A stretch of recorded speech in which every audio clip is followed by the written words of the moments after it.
All right, when we talk about different things with the Cavaliers, and I've been talking about Isaiah Thomas and so on, but what about this guy, LeBron James? You know, points aren't the whole point, and this is a column I wrote about LeBron when he scored his 30,000th point. Youngest guy in NBA history to score 30,000.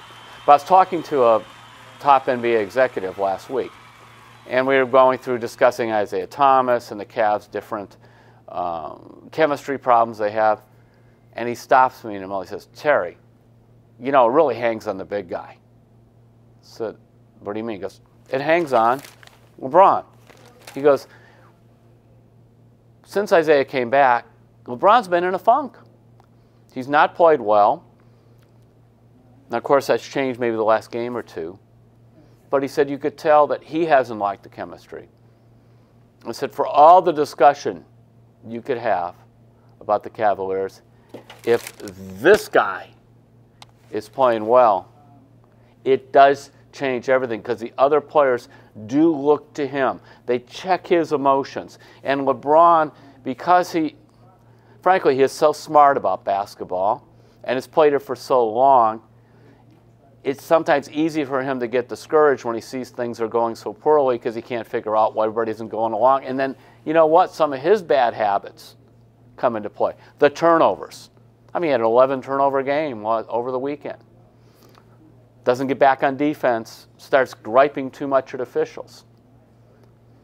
Really, what makes the Cavaliers work at their high level is number one, in another video I mentioned, Tyronn Lue getting the right combination of players out there. But secondly, it's the leadership of LeBron James.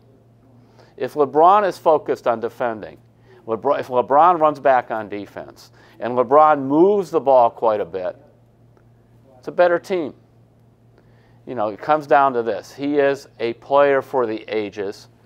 Sometimes in the middle of the season, this is his 15th year, he gets cranky. We've all seen cranky LeBron. You know, all of a sudden you talk about being in Strugglesville and everything else. But here's the thing that I think LeBron will snap out of it and so on. But actually, the executive was right. When LeBron gets himself in the right place mentally, he brings everybody along with him. And while we've talked a lot about the impact of Isaiah Thomas shooting way too much, and he has, and his defense, which is awful, and we talked about how recently J.R. Smith had been missing in action. All of a sudden he got hot the last couple of games. We talked about the lineup, Kevin Love struggling at center, so they moved into power forward. But when LeBron